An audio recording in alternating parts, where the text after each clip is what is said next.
So let's start placentation. It's a arrangement of ovule according to placenta.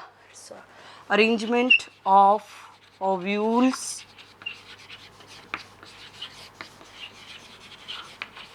according to placenta. This is called as placentation. So if I am talking about the types of placentation, they are of 5 types. Types of placentation, they are of 5 types. What they are? It's a marginal placentation, axile placentation, free central, basal placentation. So let's quickly study them in comparative manner. So the first placentation that I am talking here, it's a marginal placentation. When we talk about the marginal placentation, you will notice that the placenta, as its name indicate, it is present at the margin. Let's suppose this is the pod of P, which is commonly available at our houses. It's a previous year question also. There is fold structure just like this one. What we call this fold structure, it is the suture. Very, very important previous year question.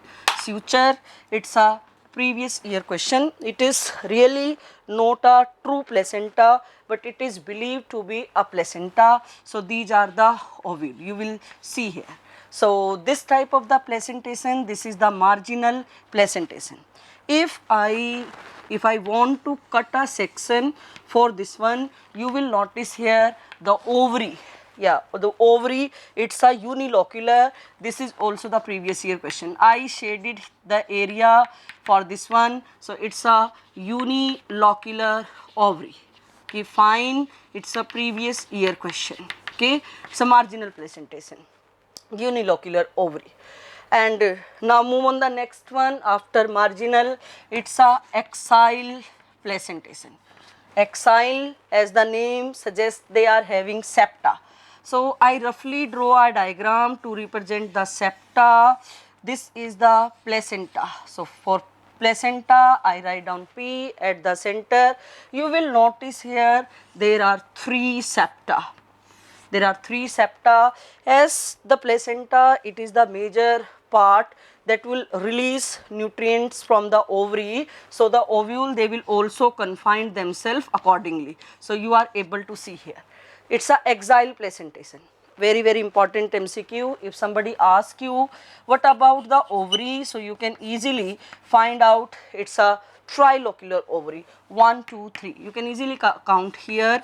It's a trilocular ovary. Right. Now move on the example. We have to maintain accuracy for the example, and you just write down tomato. Very, very important. Tomato. Citrus, you will see in case of the citrus, very clear chambers, they are visible there. After axile, let's quickly compare it with the free central placentation, free central. So if I am talking about the free central, just try to learn them in comparative manner. Here again, I would like to draw the ovary. Okay, so this is the ovary. Right in the ovary, you will notice this is the placenta. Okay, this is the placenta, and the ovule, they will simply confine themselves around the placenta just like this one. Can you told me what is the difference between axile and the free central? Very easy. Septa, they are absent here. So I just write down the point, the marking point here. In this side, septa, they are present, while in the free central, children, you will notice that septa, they are absent. If somebody asks you about the position, about the location of the ovary, then what will be your answer? Yes, very, very correct. It's a unilocular ovary. This type of questions, they are frequently asked in the exam. In our NCERT, there are only 2 examples which is given, and they are previous year question, not in a single year but multiple time they are asked. What they are? It's a dianthus very easy. We have to keep accuracy in morphology. And the next one, it's a primrose. Only the 2 example mentioned, we have to learn them. Third, now the next very important and frequently asked question, it's a parietal placentation. Parietal placentation. Children, as the name suggests parietal, the parietal means periphery. So what it refers here means ovule, they are confined only at the periphery. So let's quickly draw the diagram for the parietal placentation. This is the ovary, okay, and where we are supposed to have the placenta. You are thinking absolutely correct. The placenta, they are located at the periphery. You will see here, and the ovule, they will confine themselves around this one.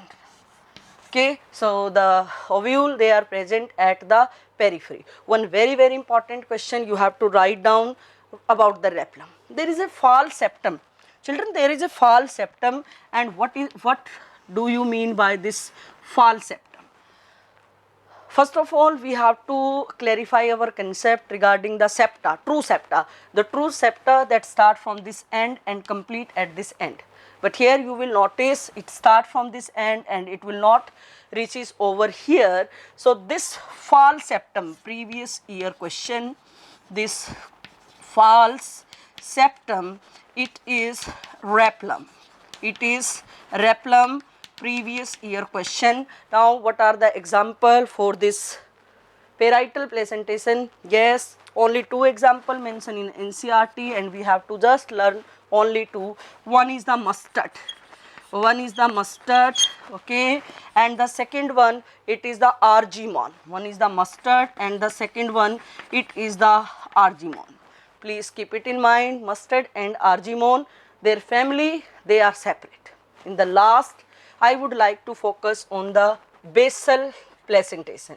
It's a basal placentation. It's a very important. In case of the basal placentation, let's suppose this is the ovary.